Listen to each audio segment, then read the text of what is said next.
실제로 겪은 무서운 이야기야. 그러고 이거는 아무나 겪지 못하는 너무 무서운 이야기예요.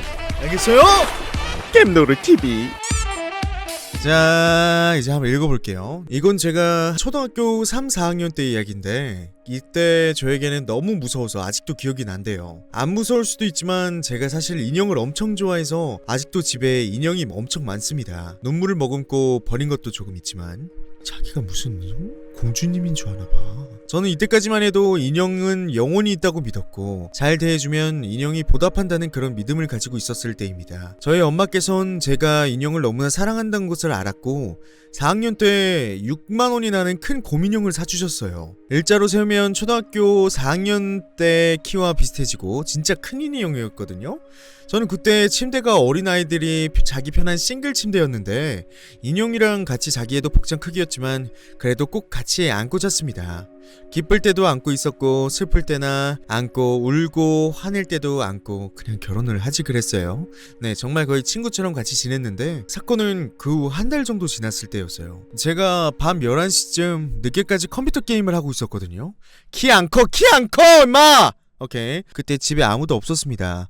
바쁘셔서 항상 밤 12시까지 오시기도 했고요. 분명 인형을 잘 세워뒀는데 어느샌가 인기척의 뒤를 돌아보면 그 인형이 쓰러져 있는 겁니다.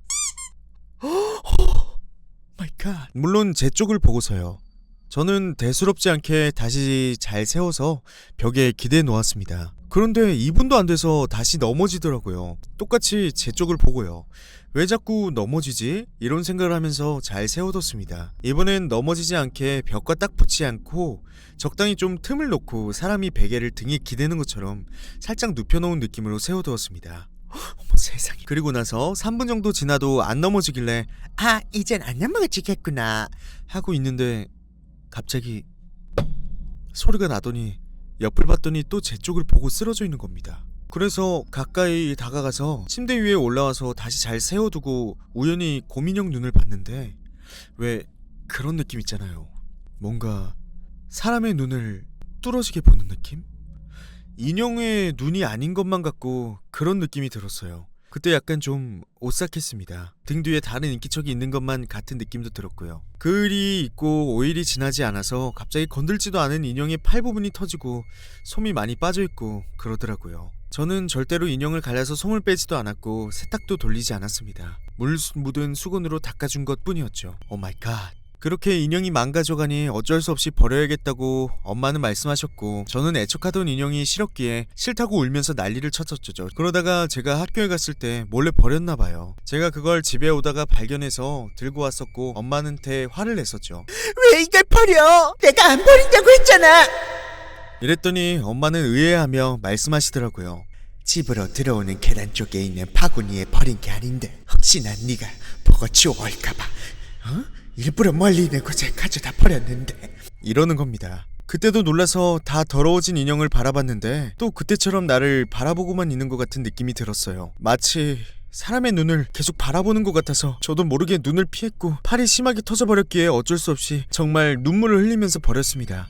애착이 컸기 때문에. 지금 와서 생각하면 아직도 좀 오싹하고 무섭지만 그 인형을 너무 좋아해서 그렇게 느껴진 건 아닐까 싶기도 해요. 그런데 여전히 팔은 왜 터진 건지 의문이네요. 저는 인형의 팔에 실밥이 뜯어질 정도로 던지거나 세탁을 한 적이 정말 없었기 때문입니다. 그래도 이제는 한편의 오싹한 추억으로 남았네요. 자, 와... 네, 아주 스케리한 dol을 이제 학창 시절에 그런 게 있었네요. 약간 뭐지? 이거 약간 비슷한 경우가 있는데 이 인형이 근데 6만원이 나는 큰 곰인형을 사주셨다고 했잖아. 근데 이게 처음 주인이 강양이님이 아닐 수도 있어. 약간 이런 느낌의 사연이 있는 인형들은 뭔가 사람 크기가 크면 클수록 영혼이 담길 수 있는 크기도 같이 커지기 때문에 그 출처를 항상 잘 확인해야 됩니다. 그런 인형이 있을 수도 있단 말이야. 약간 반품되거나 뭔가 기운이 묻어있을 수도 있대요. 아, 고이님 있네. 하나 보겠습니다. 무서운 꿈 2월 29일 12시 30분경에 스르륵 잠이 들었습니다. 프로포폴을 맞고요. 다음날인 오늘 아침에는 아무것도 생각이 나지 않더라고요. 단지 온몸에 식은땀이 나고 있었습니다. 오늘은 영어 시험을 보는 날이었고 저는 일찍 학교에 가는 편이어서 8시 5분에 교실을 들어왔습니다. 아우, 자기가 무슨 성실한 학생인 줄 아나봐. 이어폰을 꼽고 노래를 흥얼거리며 아무도 없는 교실에서 조용히 노래를 중얼거렸습니다. 그런데 노래에서 원래 가사는 나는 사랑을 기다려 라는 가사인데 그 가사는 나는 죽음을 기다려라 하는 영어 가사로 바뀌면서 칠판에 있는 빨간 분필이 떨어지더라고요. 저는 그 분필을 주워서 원래 있던 자리에 놓고 다시 앉았습니다. 그리고 제 책상에는 Do you want a death? 라고 쓰여져 있었고 시야가 암전되며 침대에서 일어났습니다. 다시 일어나서 씻고 학교에 갔을 때 머뭇거렸지만 코리아 선생님께서 지나가셨고 6학년 8반에 불이 켜져 있는 것을 보고 내가 아는 현실임을 인지할 수 있었습니다. 왜냐하면 꿈에선 장대비가 내리면서 교무실을 포함한 모든 반에 불이 꺼져 있었기 때문입니다. 요즘 여름이고 시즌이라 공포영화를 자주 보는데 자제해야겠다는 생각도 한편으론 드네요. 네. 관에서 자는 졸린 고이님의 무서운 꿈이라는 아주 기묘한 꿈이었고요. 그치, 약간 이런 꿈들이 특히 학교에서 꾸는 꿈들은 그런 게 있대. 학업 스트레스나 아니면은 내가 긴장하는 곳, 내가 긴장을 해야만 하는 곳에서 꿈을 꾸면은 그 공간이 나한테 마냥 편하지만은 않은 장소일 수도 있대요. 장소에 관한 꿈을 자주 꾸시는 분들은 그 장소에 내가 싫어하는 요소가 있을 수 있으니 그걸 먼저 이렇게 하나씩 제거를 하면 꿈도 좋은 꿈을 꿀 수 있대요. 라일리님 썰 한번 보자고. 오랜만에 경험담. 별로 안 무서운 좌관련 이야기. 제가 살면서 뭔가 가장 많이 봤던 나이는 12살에서 15살 22살, 28살이쯤인 것 같네요. 그중 20대 운전을 하면서 있었던 기이한 일에 대해 써보겠습니다. 면허는 일찍 땄는데 운전은 2년 뒤에 본격적으로 시작했음. 첫 차가 아침이었는데 오빠가 운전 뽀시래기 시절 타던 차를 물려받아서 타게 됨. 이 차 타면서 딱 한 번 죽을 뻔했는데 그때 꿈을 꿨었음. 어릴 때 12살째쯤 자주 느낀 어떤 기운이 있었는데 굉장히 큰 에너지가 내 주변을 둘러싸고 있고 너무 작은 나는 그걸 받아들이지 못해 패닉에 빠지는 듯한 기분을 자주 느꼈었음. 그 느낌으로 시저에 눌렸는데 어떤 오지상이 나한테서 등 돌리고 앉아있었고 난 그 뒷모습이 너무 서운했었음.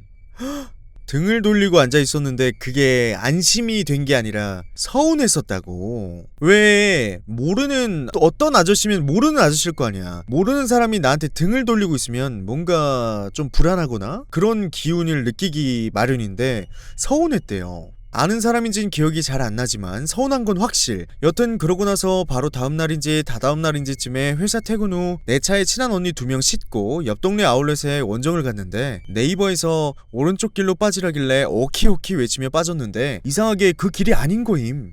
그래서 여기 아니군 싶어 다시 왼쪽 본선으로 합류하는데 왼쪽 백미러에 분명히 아무 차도 없었는데 들어가는 순간 뒤에서 엄청 갑자기 빵 하는 소리가 들림 유유. 옆에 타고 있던 언니가 예 버스 있는데 그렇게 들어가면 어떡해 라고 했는데 난 진짜 못 봤음. 뭐 사각지대의 문제가 아니라 진짜 횡한 도로였음. 뒤에 있던 버스기사 아저씨가 화나서 내 차 옆으로 끼어들어와서 차를 세움. 고속도로 한가운데서.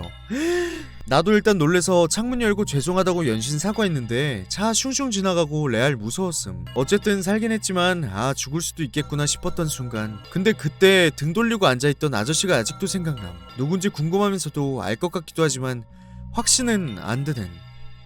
와 이거는 연관돼 있는 건 아닌데 왠지 갑자기 그 과거의 순간이 생각나고 아 이 느낌이 어떤 느낌인지 알 것 같아요. 근데 이 느낌이 굉장히 좀 찜찜해. 확신이 안 드니까 그 사람이 누구였을까. 근데 분명히 라일리님 삶 속에서 한 번쯤은 이렇게 마주쳤던 사람이 아닐까?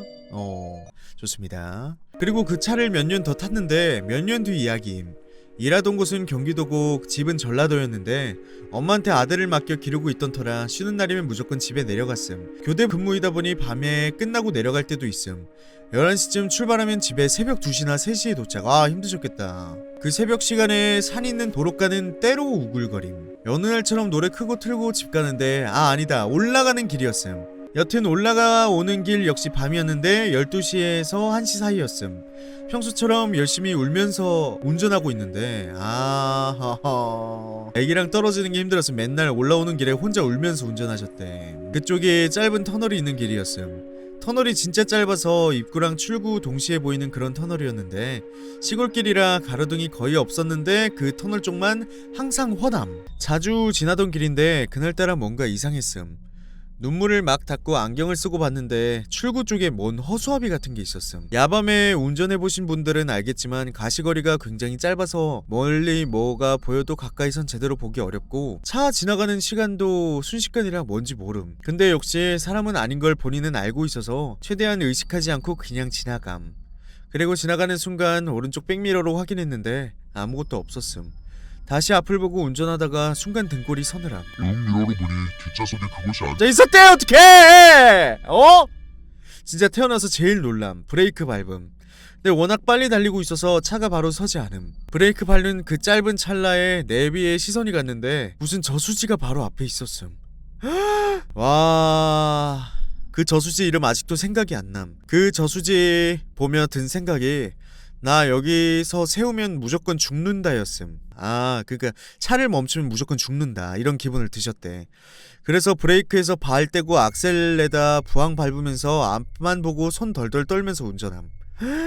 한참 가다가 용기 내서 룸미러 보니 아무것도 없었음. 진짜 짧은 찰나였지만 그곳의 생김새와 냄새 같은 것도 기억남. 얼굴이 잘 안 보였는데 관리를 안 한 레게머리처럼 대걸레 같은 걸 뒤집어 쓴 형상이었고 몸엔 누더기를 걸치고 있었음. 눈이 안 보였는데 확실한 건 나를 보고 있었고 뭔가 원하는 눈치였던 건 분명함. 아직 그때 생각하면 심장이 벌렁거림. 살면서 막 그런 존재가 나한테 직접적인 공포를 준 적이 별로 없었는데 뭐랄까 평소 동물원에서 저 멀리 우리 안에 갇혀 늘어지게 자던 사자를 아프리카 초원에서 마주쳤는데 그 눈이 날 사냥감으로 지목한 걸 알아챈 그 느낌? 귀가 허약한 건 아닌데 혹시 사주에 귀문이란 게 있대요. 사주에 그게 살짝이라도 열려있으면 이런 존재들이 보일 수 있는데 그게 애매하게 열려있으면 내가 대처는 안 되는데 당하는 거밖에 못한대. 이렇게 무서운 일 있으셨구나. 아니 밤에 운전하는 거 진짜 무서울 것 같아. 재밌네. 가끔씩은 이렇게 하는 것도 괜찮은 것 같죠?